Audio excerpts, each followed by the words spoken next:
Today we are going to talk about specific study skills that we call note-taking activity. This is very interesting activity, and if you want to go into the details of that topic, you must read the wonderful book of Study Skills by Michael J. Wallace. The point that I want to make here is that when we go to universities for lectures on different topics into different programs, always I find the students coming into the class without even single pen and paper. So traditionally we have the whole theories of knowledge related to pen, book, paper, these type of prerequisites for learning and knowledge. Now people believe that without having a pen and paper, or even without going through a single book, they are going to have a degree, they are going to complete the acquisition of knowledge and learning. So note taking is such a beautiful strategy.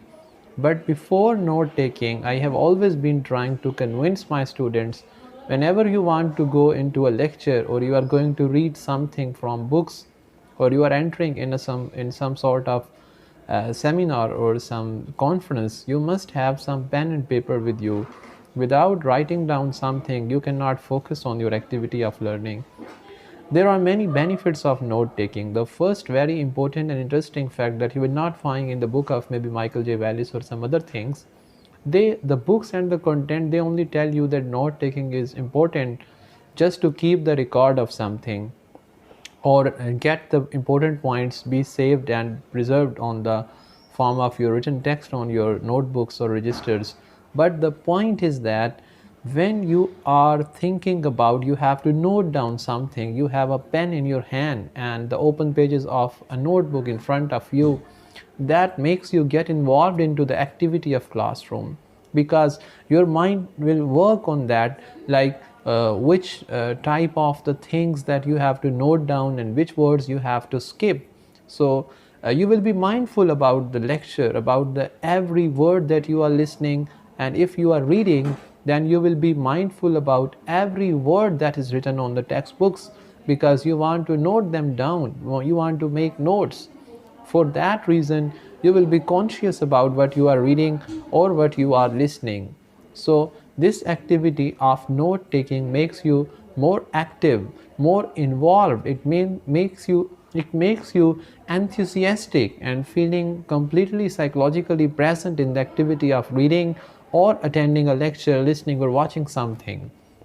So if you want yourself not get bored or exhausted while attending a lecture, you must do note taking activity to be more mindful, to be more attentive and interactive and full of attention and focused during a lecture or during reading a textbook. Okay, and there can be other purposes as well, as described by Michael J. Wallace in his famous book on study skills. That his book is actually designed for the foreign students who come in UK for the studies, and that book was published by Cambridge in maybe 1980, I think so, to train the people how to do study who come from different countries and they come in UK for the study. So that is the wonderful book that all of our undergraduate or masters and MPhil students, even the PhD students, must read that wonderful book to make their study more effective, to do the work smart than doing hard work.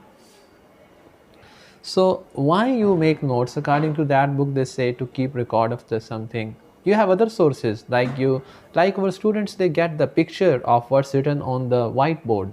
They save the pictures in their mobile phones. There can be other sources like audio recording of a teacher's lectures while attending a lecture, and you can have screenshots of the book that you are reading.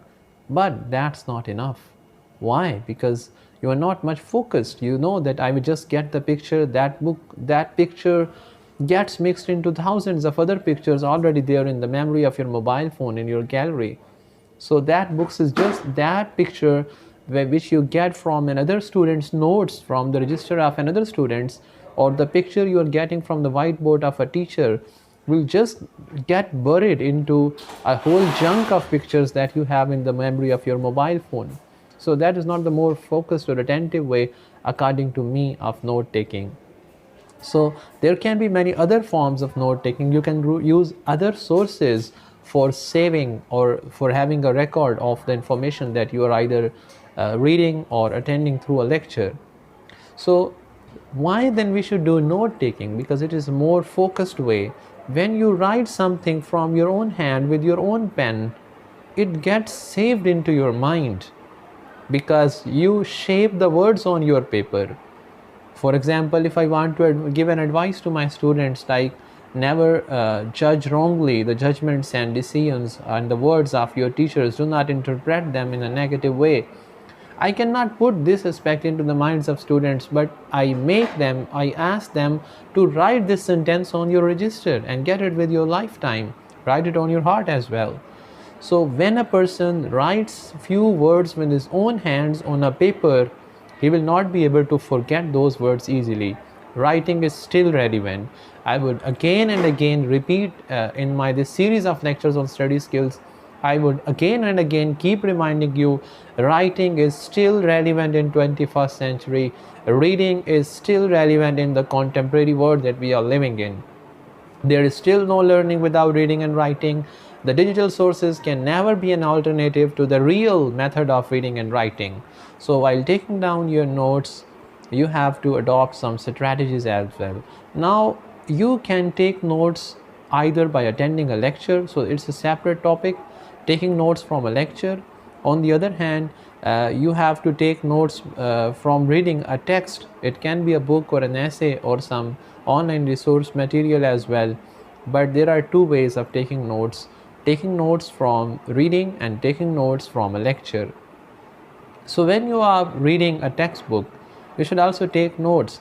There is, a lot of margin spaces around the text on your book.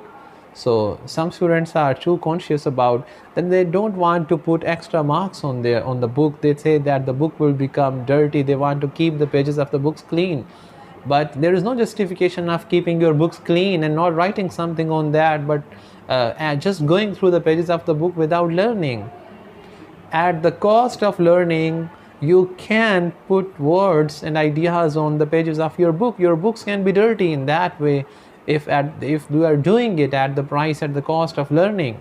In return for that, you are learning something from the text. Then keeping your books clean, not writing something on the books but not learning anything. So around the margin lines and the empty spaces that you have on your book, the blank spaces, you can write down important words. There might be some striking phrases like intellectual laziness I found during a lecture.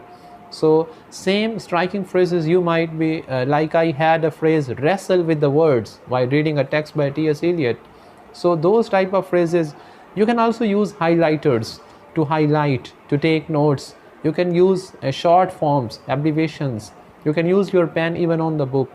You can also have a beautiful diary or a notebook with you while reading something and noting down the important facts that you find in that book. You can note down the important new vocabulary items that you have learned. You can note down important historical facts and figures and striking phrases and some information, statistical data that you need to be studied later on.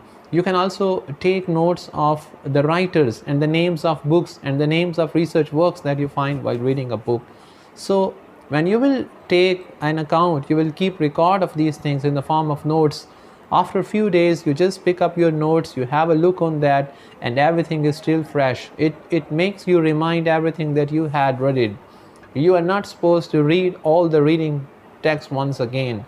So notes help you in a lot many forms. Now we have students in our classrooms. They don't have colorful highlighters with them. They don't have a beautiful pen. They have beautiful shoes. If you look at your mobile phone, that is beautiful.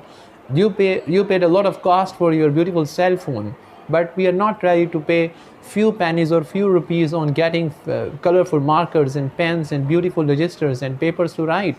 Many students I find in my university classes, they enter into class without even a pen and paper.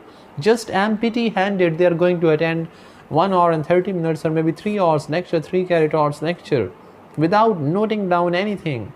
They think that they will just attend the lecture passively and then it will end and they go to the next lecture and everything will disappear from your mind, from your memory when you go to the next lecture if you're not taking notes.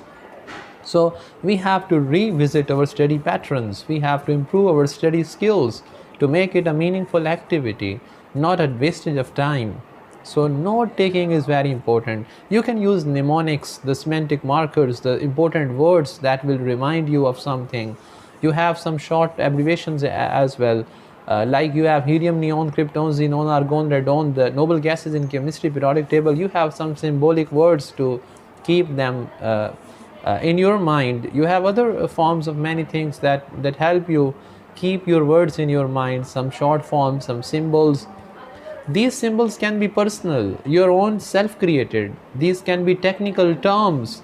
These can be abbreviations, the short forms of long terminologies, and many other interesting skills. For learning detailed skills of how to take notes, you should go through the books, you should learn these things. We learn how to drive a car, we learn how to drive a bicycle or a motor bicycle or a heavy bike. We learn how to use a mobile phone or internet sources effectively, but we don't learn how to do study effectively. We don't learn how to make notes effectively. We don't learn how to read effectively. We don't learn how to write effectively. These are also the things to be learned. Now, when you are attending a lecture, you can note takes in that context as well. There are two types of